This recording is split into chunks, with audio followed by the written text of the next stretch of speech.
نحمدہ و نصلی علی رسولہ الکریم اما بعد فاعوذ باللہ السمیع العلیم من الشیطان الرجیم بسم اللہ الرحمن الرحیم اللہم صلی علی محمد وعلی آل محمد وبارک وسلم۔ ناظرین، میں ہوں حافظ محمد حسن رضا ایڈوکیٹ اور آپ دیکھ رہے ہیں لیگل ہیلپ ود حافظ محمد حسن رضا۔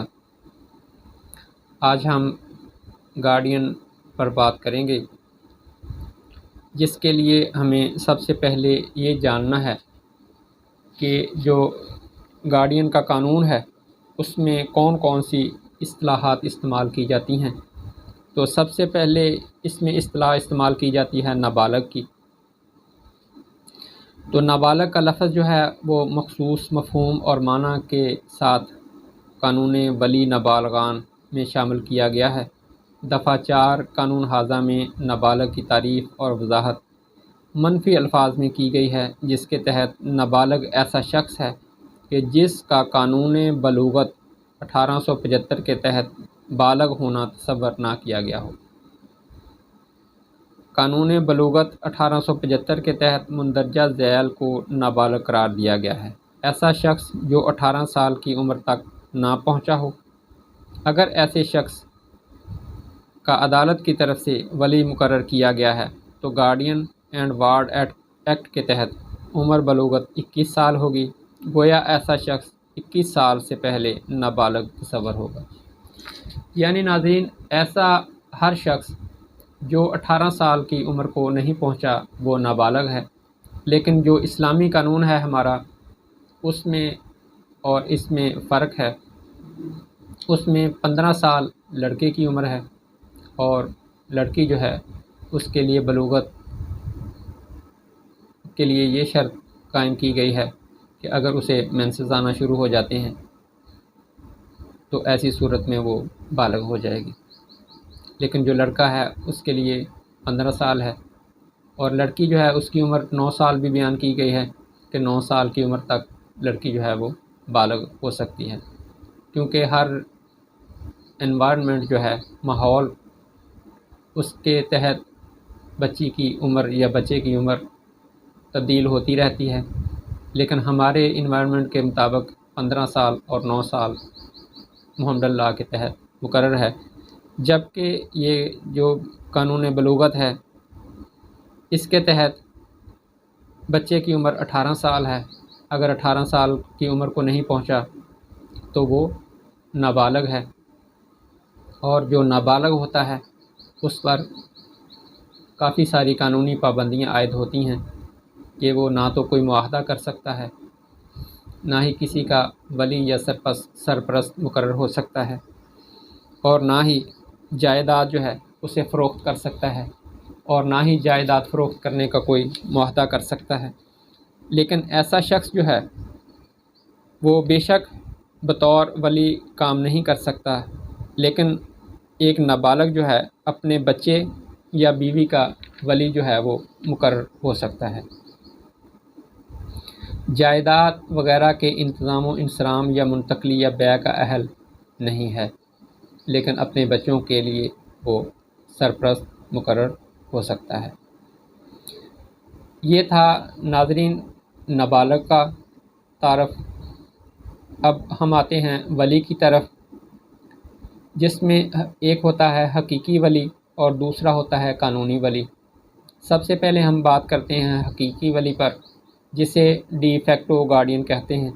حقیقی ولی عدالت کی طرف سے مقرر نہیں کیا جاتا، بلکہ وہ از خود کسی نابالغ کی گارڈین جو ہے وہ اپنے سر لے لیتا ہے اور اس بچے کی نگہداشت کرنی شروع کر دیتا ہے، اور اس کی جائیداد جو ہے اس کا انتظام و انصرام جو ہے وہ سنبھال لیتا ہے۔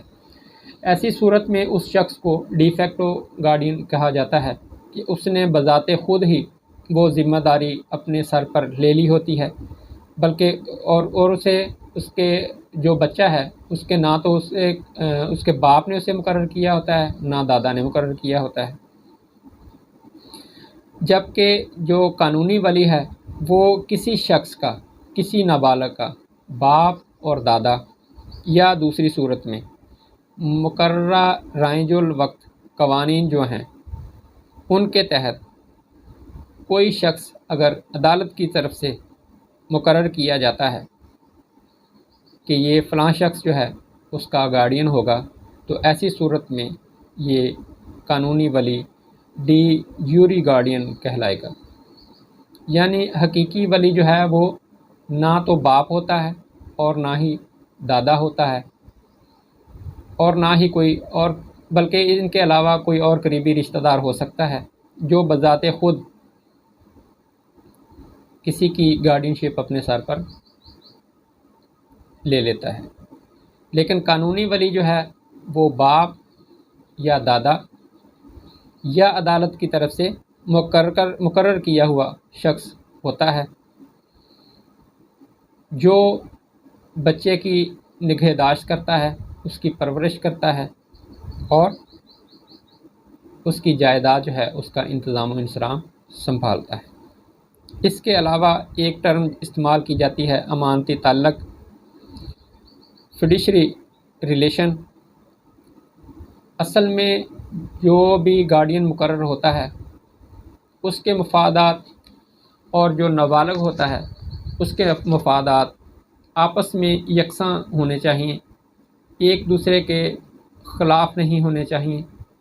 اگر کوئی شخص بچے کے مفادات کے خلاف مفادات رکھتا ہے تو ایسا شخص قانونی طور پر گارڈین مقرر نہیں ہو سکتا۔ امانتی تعلق سے مراد یہ ہے کہ جو بھی اسے ذمہ داری دی گئی ہے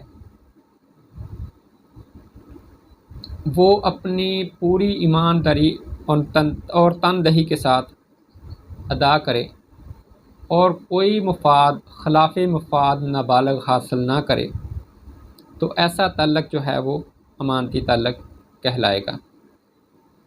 قانونی ماہرین نے یہ قرار دیا ہے کہ ولی نابالغ کے مفادات کا نگہبان ہوتا ہے، اس کا نابالغ کے مفادات کا خیال رکھنا فرض ہے۔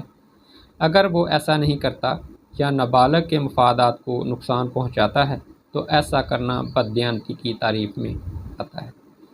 نابالغ کی ذات اور جائیداد ایک امانت کی حیثیت میں ولی کے حوالے کی جاتی ہے اور وہ اس کا نگہبان ہوتا ہے۔ اسے یہ حق حاصل نہیں ہوتا کہ وہ نابالغ کے مفادات کے بالمقابل مفادات کا مطالبہ کرے یا تقاضا کرے۔ قانون ولی نابالغان کی دفعہ 80 میں اس امانتی تعلق کی وضاحت کرتے ہوئے کہا گیا ہے کہ ولی کا اپنے وارڈ یعنی نابالغ کے ساتھ امانتی تعلق ہوتا ہے اور سوائے اس کے کہ جو وصیت یا کسی دیگر دستاویز کے تحت مشروط کیا گیا ہو۔ اگر کوئی ایسی شرط دستاویز میں بیان کی گئی ہو جس کے ذریعے وہ مقرر ہوا ہو تو قانون ھذا کے تحت اسے اپنی حیثیت سے کوئی فائدہ نہیں اٹھانا چاہیے۔ یعنی جو تقرری کا سرٹیفکیٹ ہے یا جو وصیت ہے اس میں اگر یہ بیان کیا گیا ہے کہ جو نابالغ ہے اس کی جائیداد سے یہ فائدہ اس لحاظ سے اٹھا سکتا ہے، تو اس شرط کے علاوہ یا اس اجازت کے علاوہ وہ کوئی مفاد جو ہے نابالغ کی جائیداد سے خلاف مفاد نابالغ نہیں اٹھائے گا۔ یہ ہے نابالغ کا اپنے گارڈین کے ساتھ تعلق جسے ہم امانتی تعلق کے نام سے جانتے ہیں۔ یہ تھی بنیادی ٹرمز جو قانون نابالغان جو ہے جس کے تحت ایک گارڈین جو ہے اسے مقرر کیا جاتا ہے استعمال کی جاتی ہیں۔ آئندہ انشاءاللہ العزیز ہم گارڈین جو ہے اس کے تقرر کے بارے میں بات کریں گے۔ تب تک کے لیے اجازت دیجیے۔ جزاکم اللہ احسن الجزا۔ اپنا ڈھیر سارا خیال رکھیے گا۔ السلام علیکم۔